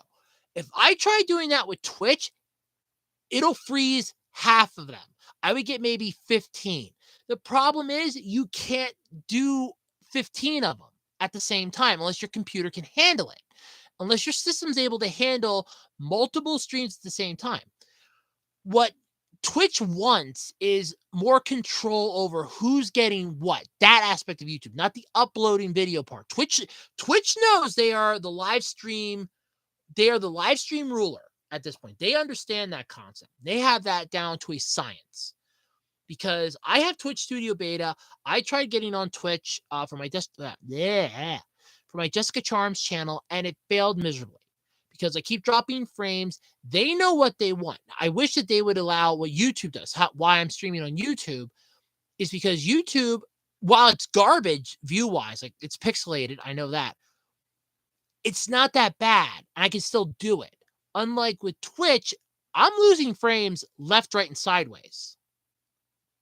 So there is always the double-edged sword when it comes to this stuff. Now, like I said, Twitch knows who their audience is. They know what their audience is after. They are solely geared towards the streamers, and that's who they want. The problem is they're trying to take very tight reign and control over who's getting paid, how much they're getting paid, and how long they're going to be getting it. YouTube pretty much did that same crap and is now trying to undo some of that crap while making it more harder. Because remember, with the YouTube Partnership Program, or the YPP, you could get ad revenue. Yeah, piss poor amounts. Why do you think a ton of YouTubers have Patreon and merchandise on Spring and other stuff? Because they do not make diddly squat on YouTube. YouTube does not pay them squat. AdSense is a joke, And that's why you have to pitch your own crap. Which, by the way, this podcast is sponsored by me because I am the only person that is willing to sponsor this. That's why you have sponsors, because YouTube is not going to pay you. If they do, it's very little. But at least, unlike Twitch, the sponsors will always be there.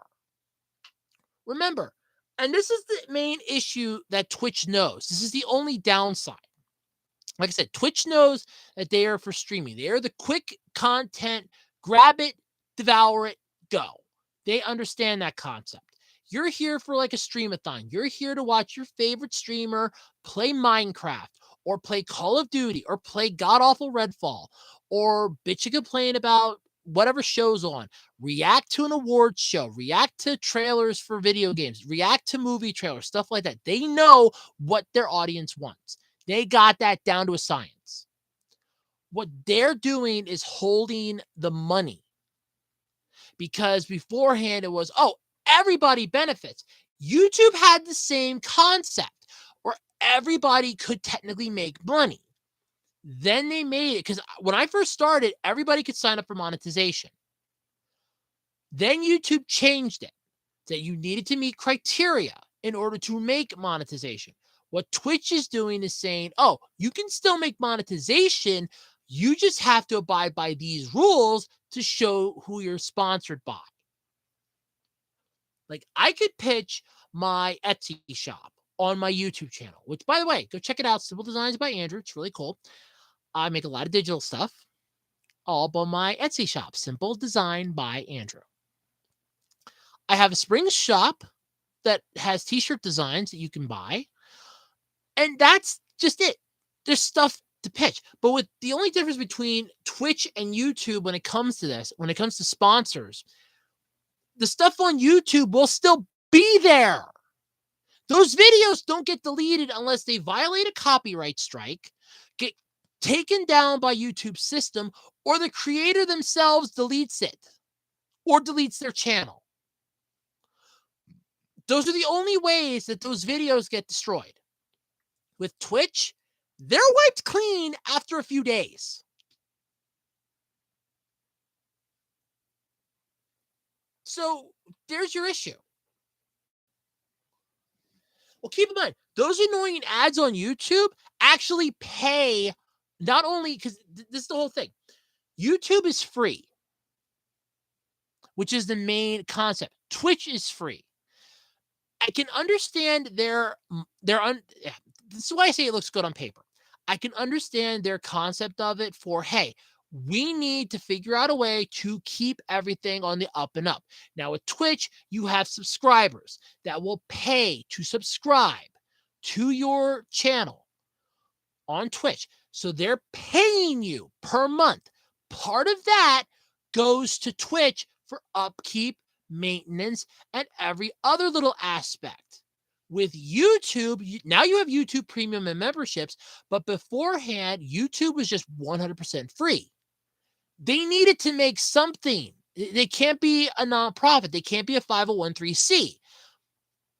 So what they did was everybody can get monetization, but YouTube will take a small portion of it. Sort of like what eBay does now.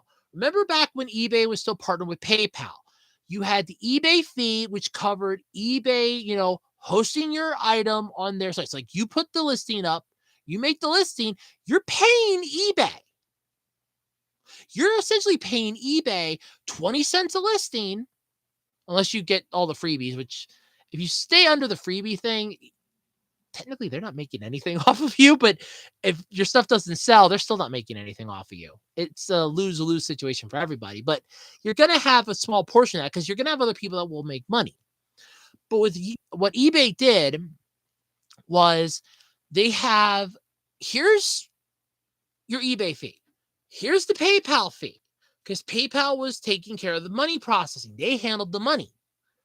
eBay had their fee that covered the maintenance, upkeep, and so on for their servers and site. PayPal took their fee off of what you were getting to cover their website maintenance and everything else. When eBay and PayPal's agreements ended and eBay started becoming the main one, eBay's like, hey, This is how much it's going to cost you now, but you don't have to worry about losing the extra fee to PayPal because it goes right to your bank account. But you're still getting charged a fee, and that fee is to cover eBay and their services.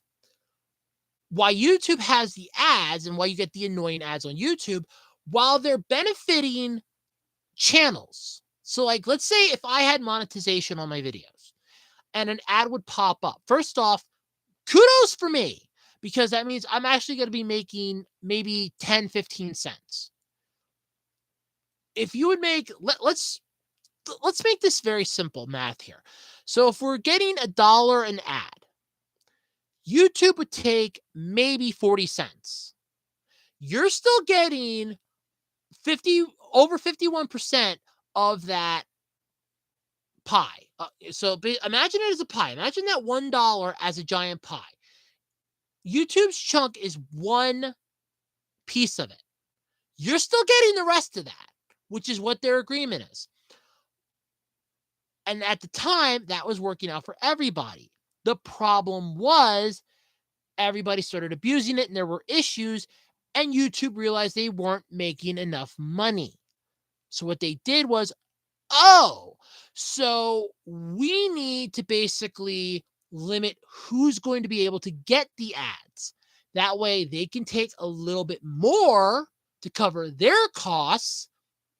And so at the same time, look, we're still paying you, but we're still getting paid ourselves. We're a free-based service. So that's basically why you get the ads. It's to help cover it's help cover YouTube's cost at the same time as covering, what the content creator's getting. But at the same time, the content creator, so let's go back to that dollar. So that $1, they're getting 60 cents. Now, they would get paid every month. So let's say we're going to go a little average here. So we'll say you upload 100 videos that month. All 100 of those videos are monetized. Let's say the ads are viewed, like every single one of those videos gets maybe 1,000 views. Times 100, that's 100,000 views for the entire month. Let's say you get $1 per ad. YouTube is going to take 40 cents off of that dollar to cover their end, and you're going to get the remaining 60. At the end of the month, you're still not getting a crap ton of money. You're basically getting, if you're lucky, maybe 10, 20 bucks a month. If you're lucky. That's a rough estimate, by the way. I'd really have to sit down and do the math. That's a rough estimate. So at the end of that, you're getting screwed and you just don't realize it. But at the same time, you're not getting screwed because you're still getting something. The problem is you're going to have all those people that are like, I can just do YouTube for a job and I don't have to, rely on anything. You're not going to make enough money to survive unless you're living extremely frugally and you're living in a box in an alleyway with cats. That's why you have YouTubers that will, if you ever see it, like, it would be, so here's my video, which would be about here on the screen for you. Over here where you'd see like the stream of other videos that you can click on, you might see a thing for like shirts and that or mugs, and it says Spring, because a lot of content creators will go to Spring or Redbubble and they will put their logo and phrases from their series and their shows on these items and sell them to you. That profit comes to them. And it's the same process too, because they're not going to get the whole amount. They're going to get X amount of profit from it after the other place takes the thing. I know with Spring, it actually tells you what your profit is depending on what the price is. So most of the time I just have that set to like whatever the default is. I don't really care, because if I sell any of those, I'll be happy. But yeah, it's basically, that's how they're making their money. That's how they get the extra income. Let's say that they have a sweater and they sell the sweater for $60 on Spring. And let's say that it says the profit is maybe $12.25 or $12.35 per sweater sold. Now you're pitching that sweater in your video, or it's up here. You see that sweater. Oh my God, that's really cool. I like that sweater. And you get the sweater. They just got an extra $12.75 off of that video versus the essentially maybe 60 to $1.80 that they might have gotten from ads. That's why you get the annoying ads. Yep, the YouTubers need the money, but YouTube also has to find a way to pay for itself. Server farms, maintenance on the server farms, they're not cheap. Not every, all right, this is basically the best way to explain this. So the server farm is not just one server. God help you if you ever think that a server at a server farm is one server, sweetie, you have the greatest imagination of a child, but you are still wrong. Because if one server dies, you're SOL. Everybody's gone. Look at when eBay lost a lot of access. You couldn't get onto eBay for hours. The server went down. Now, different countries require different sets and rules. Exactly. There's lots of servers. But a server farm is basically, this is going to show my age, or at least how much knowledge I have of the olden days. When computers first came out, they were these hulking machines that would take up an entire room. A server farm would essentially fill an Amazon warehouse 5 times over. They have to have enough room for ventilation to keep them ice cold at best. Server farms are usually kept at a decent temperature because those bastards will get hot. Computers do generate heat. That's why there's, thermal paste. That's why there's heat sinks. They generate heat. Server farms and servers are basically just giant computers. They just don't have a monitor or a keyboard hooked up to them permanently. Some do for like the main access point, but they're all interconnected. So if one server goes down, they can go, okay, so let's say server C is down. We're going to transfer everybody that's trying to access server C, send them to server E. Server E will have the backup of everything on server C, but they can still access it. Because how the server farm would work is A would have one thing, but B would not have what A has. C would have what A has. If B would have something, but D would have the backup of B, and so on and so forth down the line. So that's how that works, basically. Yeah, I see a lot. I like it too. It means that they're making money. That would be Jack and Sky from SPD, because I think they actually worked out really well for favorite Red and Blue Ranger duo. But yeah, there are lots of servers. I actually do not have a favorite streaming service for music. So here's the thing. I know a lot of my coworkers listen to Spotify. I don't do Spotify because, again, this is my phone. My phone doesn't do Spotify. And in all honesty, when it comes to if I want music, I'll just literally go to YouTube and I will pull up the Vivo channel and I'll just watch Vivo. I can watch Vivo on Pluto. I can pull up Vivo on anything. I'll just go to Vivo, but Vivo is, I don't really consider it streaming. I consider it more, you can just, especially the YouTube channel, just pull up the one you want to watch. It's what it is. But, yep. Alrighty. It has been a long day. I'm hoping that my stove, my oven isn't completely foobarred. I figured maybe I'll try it tomorrow. If it's still screwed up, then that could be bad. Hopefully it's just like a glitch in the matrix today. But if not, I'm gonna be real freaking pissed because I really like eating pizza on Fridays. And that'll kill me. We can't eat pizza anymore. Oh, my week sucked. So I had 3 closing shifts in a row. Monday, Tuesday, and then I had to close Wednesday because my coworker called off. And then Thursday, I found out why my coworker called off, and it was the stupidest reason. His girlfriend's car got wrecked, and her sister was on his butt saying that, well, you should really be in here. You should be, comforting her. She's really upset right now that her car's been wrecked. And that's why he didn't show up for his shift. I was like, you're kidding me. And this week, now granted, this week I have a job interview on Thursday. And I have a practice interview Wednesday for it. I am hoping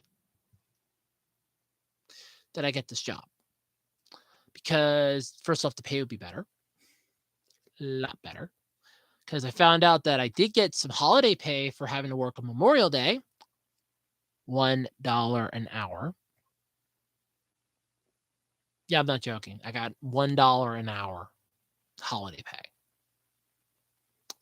Yeah. So I got that. That was fun. But I have a job interview on Thursday, a practice interview on Wednesday for it. The practice interview is at 11 a.m. and my job interview is Thursday at 10 a.m. And depending on how long it goes, I may not be making it to my 2 p.m. shift for work, which, hey, I could extend my weekend by one day. I'll take it. I actually I contemplated calling off this past Thursday for my mental sanity. I should have. But what really gets me upset about this coming week, I told them my availability on a Tuesday is 4 to 10.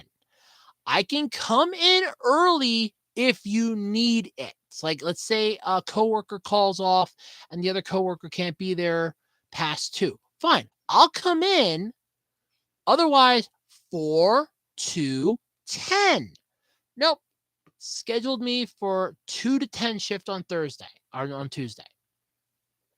So I had to work 2 to 10 Monday, 2 to 10 Tuesday, 2 to 8 Wednesday, unless my coworker calls off again, in which case it'll be 2 to 10, and 2 to 8 Thursday. Again, unless the coworker calls off, then I got to work 2 to 10 Thursday.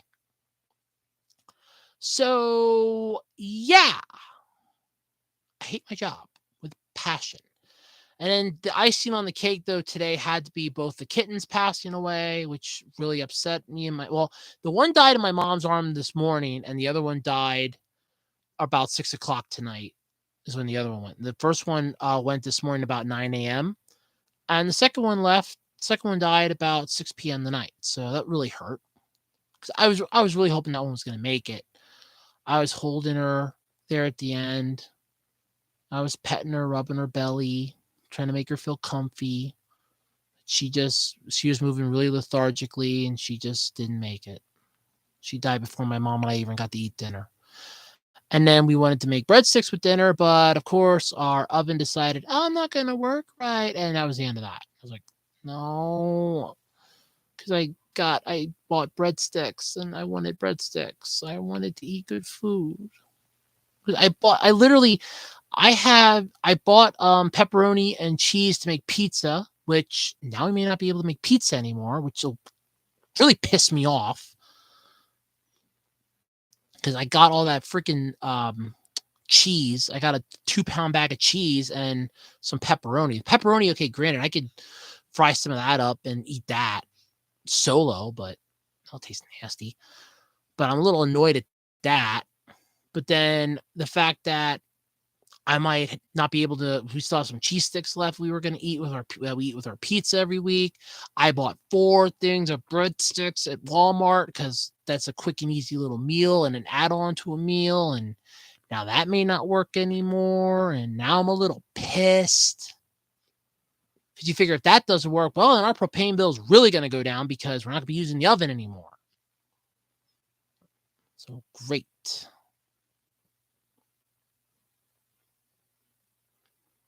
No, I've not heard of Mad Black Entertainment. That I can safely say I have not heard of.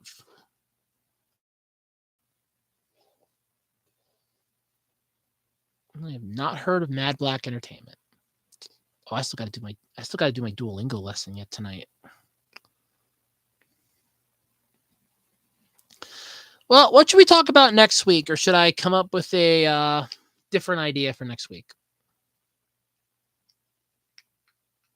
Any thoughts? Any ideas? Let me know.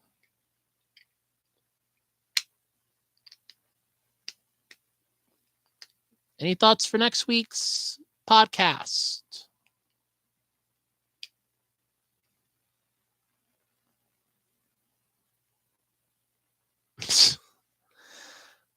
Him and a few dozen others. So he's probably one of the ones that fell under my radar that I really didn't. There was a lot of them that got removed from the platform, but yeah. We could talk movies. I thought we did do movies already. No, you know what? Screw it. We can do movies. That sounds like an idea. We'll do movies.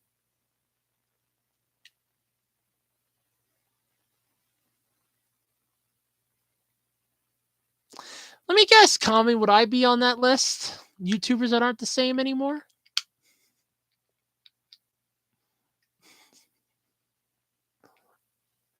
I like that fun stuff, I guess. Oh, come on, Chuck. We always talk about fun stuff here.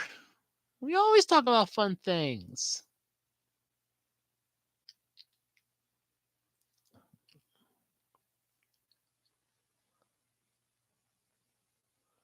Nope, I haven't seen that.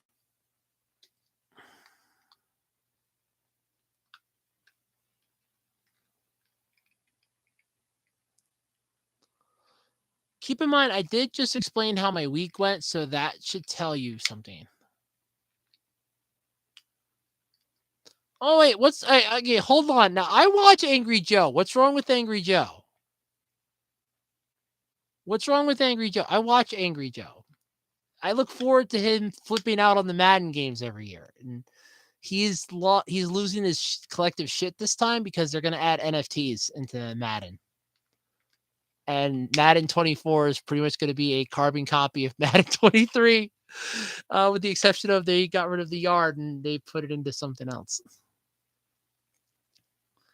I mean, yeah, he doesn't flip out a lot on solid angry rants. They kind of do more of the uh what the hell is it? Oh, they do more like a discussion rant sort of deal. I know that, but what what's he doing that doesn't make him the same anymore? Because I watch Angry Joe. I'm subscribed to Angry Joe's channel. I enjoy watching his AJS news from time to time.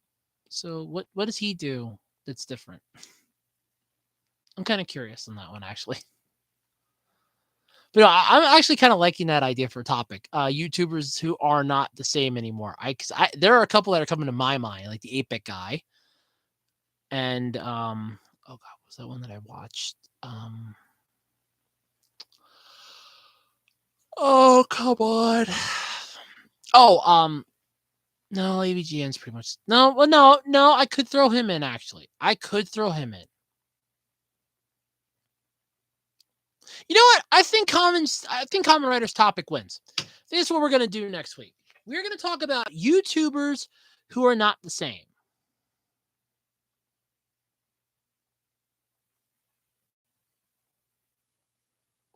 Oh, that's standard YouTuber drama. You will always have people that um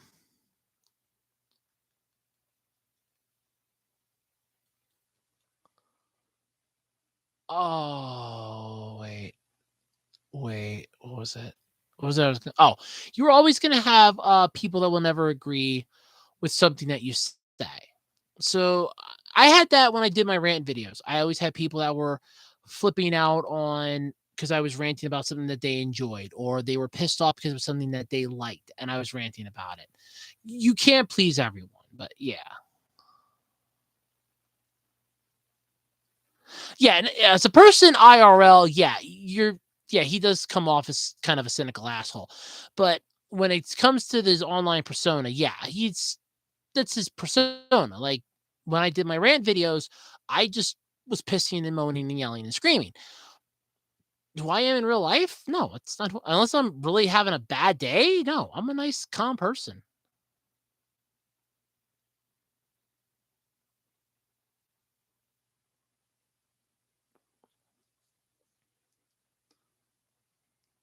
Oh, okay. It doesn't.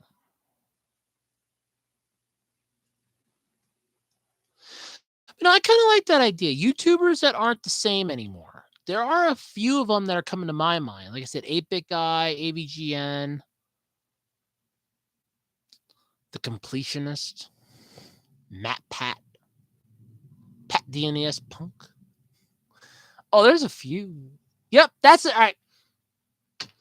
All in favor? I'm going to consider this the hairbrush, the hairbrush gavel. Okay.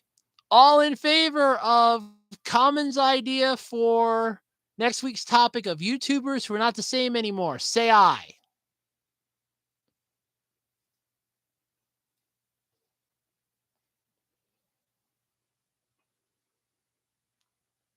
All in favor of that idea, say aye.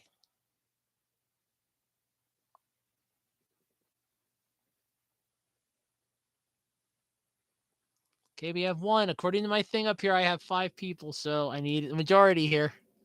I got 2. I'm assuming Common's going to say aye, so it was his idea.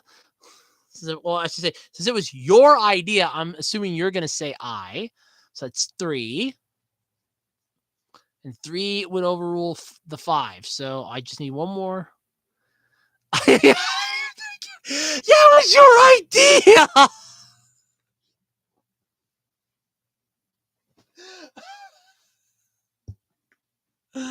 Oh, I like that. I have been count. Yes, it counts. It was your idea.